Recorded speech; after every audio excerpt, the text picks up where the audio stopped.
Hello and welcome to episode 75 of Knobcat Games Dungeons of the Obelisk podcast. I'm your host, Joe Sleppy, Executive Prime at Knobcat Games, and this show is our audio devlog where we get together every so often and talk about our game, Dungeons of the Obelisk, a 2D turn-based dungeon crawling loot grinding adventure, and I'm joined today by our digital alchemist, TJ Yadacernia. Hello.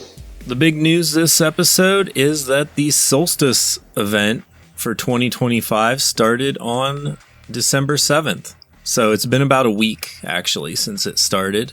We got some cool new items and another event calendar, and still have double moon zooms because it never stopped for the gap between October and December. Yeah, I think this time it'll actually turn off at the end of the event instead of accidentally going on forever. Actually, I think it went from the anniversary event in April, so from March 28th till now. Yeah, I don't know how we missed that because I feel like the times 2 was probably also on the whole time. Yeah, it definitely was. Yeah, I knew about it at a point, but it was just one of those things that just never got taken care of. We were working on other stuff. But yeah, Solstice snaps. We have the new offhand cookie, I guess. It's a mojo. The Solstice Snap has 2 to 5% health regenerate, which is actually a pretty good chunk. Right now, having 5% health regen is pretty good on almost every build. You can go a little higher and it's still good. I feel like that's a pretty good item for that slot. The Snap it's an introduction to a new stat that can be found on legendaries as well, because there hasn't been anything that has health regenerate as part of its legendary effect, and now we finally have that added in. Yeah, it's a good way to get like some guaranteed health regenerate on a build. I'm not sure what build needs it right now. Typically people use the Shiver or the offhand 3-sword style sword, Troll Piercer. I'm not sure what else. I think the Canopic Jar is still good, so if you're using a Canopic Jar, the cookie might be a strict upgrade if you roll a good one. I feel like what's helpful about it is that it sits in the offhand slot, because I don't know how many of the offhands are good, but in terms of mojos, it should be like one of the more effective ones. Yeah, Revitalize is kind of like not that good anymore, because now everybody can use Vance Calculator on his spreadsheet to get their mana set up perfectly. So relying on Revitalize is kind of weird because you want to be able to use your good attacks first turn. So you want to make sure your build has enough karma to do that. So getting your karma back from an attack isn't required anymore because you typically get the karma you need every turn if your build's set up right. So it kind of made Canopic Jar kind of went from like best in slot before to like kind of low nowadays since the meta has changed. I think Shiver might still be the best in slot if you have a good one. A tough to beat effect. I'm not even sure what it does. Oh, it's the one that gives crit damage, but it gives like up to 200%, and then it also has focus damage because it's a focus. Yeah, that's a lot. It's pretty big overall one, but the offhand is a powerful slot typically. So the other item in the offhand slot is the Champerado, which is a new main hand hammer that looks like a mug, and it gives 6 to 12% mana regenerate. And I need to update the wiki. I actually took some community feedback and decreased the mana cost requirement on the attack for Meteor Mug and dropped it from base 8 to base 5. So right now it only takes 50 mana, but you have the guaranteed cost reduction on your mug. So it probably only costs about 25 mana to cast that now, which puts it more in line with everything else. Keeps it a bit more balanced. Yeah, definitely. If you're using the mug, the Champerado, you're basically giving up crit chance or whatever other weapons have as their legendary power in order to have that mana cost reduction. So your attack might as well be cheap on that item. So when I originally designed it, I was kind of thinking more that you would use this as your main hand and then use an offhand that benefited from the mana cost reduction. But it didn't make sense. You know, you can also do that, but it still makes sense to have the main hand also benefit from the cost reduction. One of the things about that new weapon that was added in is it uniquely has high damage relative to its cost, because there's not a ton of attacks that hit every enemy. And for an attack that hits every enemy, it does have a pretty low cost behind it, especially compared to... There's another one for hammers called Skull Rumble, which is more expensive, but the same damage. I think it's attached to a more effective weapon overall. Yeah, the other hammer has damage to elites on it, so it can hit for like a good chunk against elites, up to 30% damage to elites, I believe. So that's a pretty hefty increase as well. Yep, something stronger. Because the problem usually isn't the trash mobs, it's usually the elites. So yeah, plus it's a cool mug to have. One problem I have with this, I was sort of hoping Ben and Nika would both be here for this episode so I could ask politely, because I feel like if I put it in the chat, it's going to sound kind of rude, but like, why, when you're in your idle position, does it look like the mug is sideways and dumping out? Like, I feel like it should have been rotated so that it was upright when you were in your idle position, like standing in town and stuff. You know, I feel like that's almost one of those things where its visual design looks like it's dumping out purely because of the position of your character's hand. Right. Because your hand sits in such a way where any, I guess, cup, mug, or drink would be pouring out. Yeah. But I think it could have been drawn in a way where the handle, like it would have made the handle maybe a bit goofy or something. But I'm not sure. Something where, like, the handle's on a different portion, somewhere lower, and then the cup is more designed in a more vertical, like, shape. Yeah, let me ask you this. We've never had an item before that changed colors based on your character. So could you have an item that matched your with a layer that matched your character's skin color, so that Ben could draw a different hand for this mug, and then have that item layer over it in a way so that it looked like your hand was holding the mug properly, but matched your skin tone? That is a realistic feature to have, because like the way we designed our character models was the characters have like a very default, I think it was like a white tone to their skin. Yeah, just like no color at all. That way, any other tones are able to apply very easily. So if a item had a singular part of it, where that one little piece had the same base tone as the character model, if you reapply the character model's color onto that one thing, then it mimics the color perfectly. Okay. Yeah. So I think in the future, or actually, I think we might try to correct this mug just so that we know we can do it.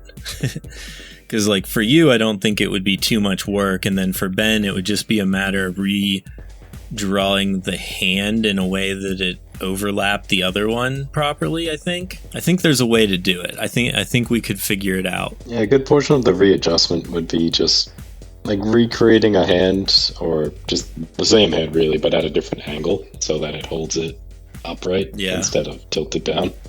Along the same line, pretty much every offhand loads in sideways. Most offhands it doesn't matter, but yeah, I guess not. I guess it used to be a problem, but for some reason the cookie loaded in, I guess it would be 90 degrees off so that the crumbs are going the other way. I'm not sure. Nika's going to animate the crumbs anyways at some point, so we'll have reliable crumb physics. Should come down to the rotation of the object in game as well, because they can be rotated, and then when they spawn into a character's hand, they hold on to that rotation. Right. Just be a matter of figuring out like what item needs to be rotated, how many degrees. Right on. Yeah, for now it doesn't matter because the crumbs are kind of static. They're not moving anyways, so they're going to look goofy no matter where they're at. But just curious, something I was curious about. The last item that we added for the Solstice event is the artifact that you can purchase in the shop for 6,000 crystals, which is the Prismatic Hourglass of Iridescence, which I think is probably one of the coolest like animations, art and animation that we have on an item currently. I think Nika did a crazy job just like how it rotates and sparkles and looks like the sand is moving in the hourglass and everything. I think it turned out great. Yeah, I feel like in terms of artifacts, that has a pretty good amount of detail in its animation work, because like you got the entire model that's able to rotate, like you said, the sand that visually drops inside of it too. Mixed with the fact that like even those little crystals that hang off to the side can act independently of it. They Yeah. float around and then they rotate with it. Yeah, they rotate when it spins around too, but without actually moving it around. Yeah, it's pretty nuts. Like, if you haven't seen it in game, you gotta go look at it. As far as its abilities, it gives the typical 15 to 25 karma per player level. So same as other ones, except this one I think is the first artifact that gives karma. We needed one for that slot.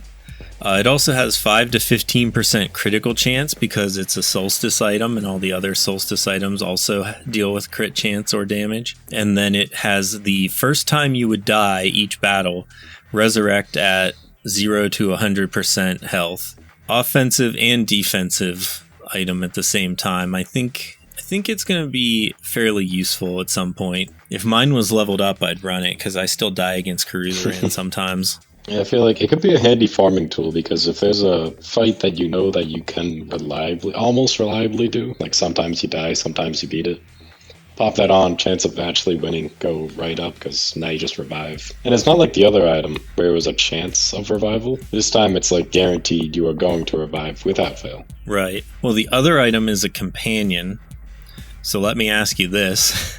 You can run both of them. Yep. It should check the companion first. If the companion doesn't roll its chance to save you, then it should proc the hourglass, resurrect you, and then if you get hit that you would die again, it would check the companion again, which is Trinity. Hopefully it works that way, because that's how it should work. By design, it should be working like that. I remember looking at it, and it'll check the companion, see if you can revive. And then if you do, it stops there, it revives you. If you don't, the hourglass triggers. And then any revive after that, it still checks, like, can the companion revive you? The other side effect was that the companion revives you, but it doesn't really heal you. It brings you back just a little bit. Yeah, so the companion, the wording on it, actually, I'll just go look it up so that I can say the wording exactly, but I remember how it is. So the wording on Trinity is there's a 15 to 45% chance if an attack would kill you, heal for 5% of your total health. So you don't actually die. If it's working properly, you don't actually die if it triggers. You heal instead. So it absorbs the damage from the attack, you don't take that damage, and you heal 5% instead. So if you were full health and somebody one-shotted you, you should still be at full health. We should maybe check that companion is working that way, because that's how the description explains that it works. Yeah, I cannot guarantee it does work like that. I want to say you actually take the damage first. Yeah, you shouldn't. It should be like Mr. Donut, where it absorbs the damage, you don't take any damage, and then you heal for 5%. So that might be why nobody likes it, actually, because it should. Yeah, because you probably just end up at 5% health. Right. So if you had, I don't know, whatever, 30% health, something hits you and it would have killed you, then you should end up with 35% health when that event is over. We're going to have to find that one out. Yeah, do you have the bug and roadmap doc open? You throw that in there somewhere. Something to test. Yeah, because basically with Trinity, you shouldn't actually die if it triggers. With the hourglass, you die and then you resurrect at full health if your hourglass is maxed. The hourglass also gets the award for longest name, I think. At least in artifacts. It is so long. I think actually Remorse, Allegiance of the Empty Void is longer. But other than that... I find it funny in a game where you're going through and you have like the bare bones basic items where it's like, leather hat. And then as you're progressing, it's like, all right, now I'm officially wielding the prismatic hourglass of iridescence. Just long, complicated, whipping out some fancy words on you. I suppose as we go, names will get more interesting or something. I don't know. I guess we got some good names so far. And then, of course, the other thing for the event is that Elune has the calendar, which I guess would be our solstice calendar. And there's some pretty good stuff on that. Every time we do a calendar, I kind of like buff it, and it ends up with better stuff.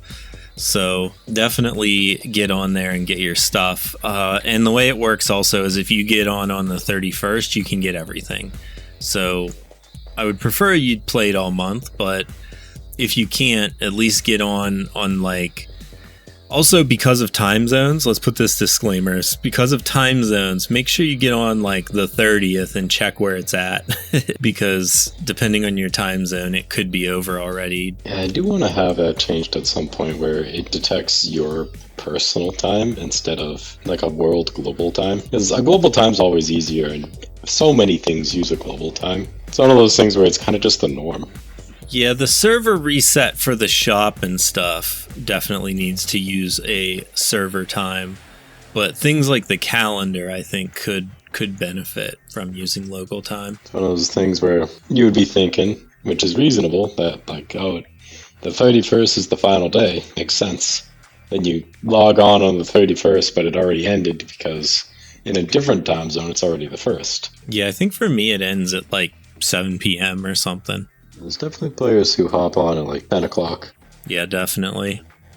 But if they play every day, they should have got it the last item the day before. Then, just something to be aware of, I guess. We've already been talking for 20 minutes, and I don't want to have to edit another really long one. But let's talk about a couple of the major bugs that we had. You might remember some more of them, but we had champion materials that weren't dropping in the right place. So I do apologize to anybody that was farming for champion stuff in the past 2 weeks, which also included me, and I farmed like 1,800 challenges and didn't get a blood sack, and it turns out it was definitely bugged, which is why I play all the time, is to find stuff like that. Yeah, it was an unfortunate issue that was purely self-caused, because we had an item, the Angel's Grief. Because before, when it was added in, the godly quality did not exist. So we put the Angel's Grief as champion instead, and then we eventually cycled it back into godly as it should be. But suddenly the loot system broke because they relied on positioning of loot. So it tried to hand you an item that no longer existed. Instead, would just break everything. And then it moved everything else down one. So I don't know if... I think that glubs were still dropping the correct thing. Rats were dropping blood sacks, and then the mows were dropping nothing, is how it ended up working. So 2 out of the 3 were at least giving you something. And then the mows were actually freezing. So anytime your game froze on an empty challenge battlefield when you should have won and got your loot, that was actually, you should have gotten a champion material. Who knows how many was actually lost because of that one thing. At least it wasn't a huge amount of time. When we get off the air here, I do want to talk about some of those things again and look at drop rates and stuff, but they are working properly again, at least as far as the items dropping in the right area again, so that's good. Yeah, they're back to normal. And then we also had somebody buy Rad from the shop, the new cat companion, and he didn't get him, so there was something going on with shop bugs as well. Yeah, that one was resolved. That was kind of connected to slight changes to implementation for gaining purchases, partly because it was PlayFab changed some of their systems, so as a part of it, adding in items got a bit skewed, and when I added in something new, because we haven't had a purchase since the changes, it wasn't added in correctly, and it was able to go through, but then the final check of alright, player bought this, they did it, hand them the item. Instead of handing them the item, it just did nothing. Because according to the game, there was nothing to give them. And just so anybody knows, we do have the in-game bug report, which goes straight to my email, and I usually respond to those pretty quickly. And then we also have the Discord server, where you can either say it in the bug chat, or if you need to on something like that, I don't mind if people have to message me directly. I like that if it goes in the public chat, because then everybody knows that it's an issue, so if they were thinking about buying Rad, they might wait. But I can always get things like that fixed pretty quick, and then, of course, you will get the actual fix in as soon as possible. Sometimes things take a little longer than others, depending on what the bug is, but I do want players to know that we will take care of them if something like that happens. Yeah, no matter what, something like that doesn't get ignored, end up getting fixed one way or another and fully resolved, because at the end of the day, the game has the tracking system. We know a purchase happened. We can see if it went through correctly. And then our last topic for the day is, of course, last episode, we talked about our roadmap and what we were going to be working on. So the first thing on that was our challenge update. How's that going? Yeah, so that's going pretty smoothly. There was a bit of backtracking to make sure that the current update didn't break with some of the challenge changes. So that was made sure to be implemented, and now it's just cycling back, basically just re-enabling what did happen. The loot system that was being updated is in place, so players are able to get the items through beating a certain amount of tiers, like beating stage 10, beating stage 50, stage 100. And that's probably the kind of largest feature as part of the change, outside of the new resources that are used to actually go through the challenges. Awesome. I'm hoping that when the Solstice event ends, the challenges update can go in place. That's my hope. It gives us a little bit of time. Yeah, since it's slightly extended because it was slightly delayed, didn't start immediately, it gives us a bit of extra time because Christmas rolling in ends up being busier than I wanted to be. Yeah, that is true. The busiest time of year. It truly is. Outside of that, got a fair pile of changes for challenges and a lot of UI reworking happening to make things a lot cleaner looking in some regards as well. Yeah, we have a new information button, a new loot table button, some stuff like that we've been working on. I don't want to give too many spoilers on that yet, but we have talked about a few things already, so I'm just letting people know that that's still coming. And yeah, we just hit a half hour on our recording, so I do want to tell people about Rise and Grind, which is, anybody that tells you about streaming and stuff tells you to stream every day. So I was trying to figure out how I could stream every day, and I decided that since I have to get up early in the morning most days to go to work or something anyways, I'm getting up and doing my daily grind in Dodo and streaming it for, at least a half an hour every day, and then posting that to YouTube and stuff. And it's been going pretty good. I think we did episode 37 today, so it's pretty cool. If you are up early, you can tune into that on Twitch. And if you're not, and you want to wake up at a more reasonable time, you can always check the YouTube videos as well on our new official Dungeons of the Obelisk YouTube channel. Anything else we need to talk about before we go? Should be in the clear. In that case, we already talked about Discord a little bit, but you can go to knobcat.com or dungeonsoftheobelisk.wiki, and both of those sites have the link to the Discord. The wiki, of course, has tons of information about the game. If you need to know anything, that's maybe your first stop to look. We also have Instagram and TikTok, and I think Twitter at Dungeons of the Obelisk for those. If you're listening to this and you haven't left a Steam review, go knock that out. That really helps us, as long as it's positive. If it's negative, it doesn't really help us, but that goes without saying. And I think that's everything. Thanks for hanging out, and we'll see you guys on the next one. Bye. See you.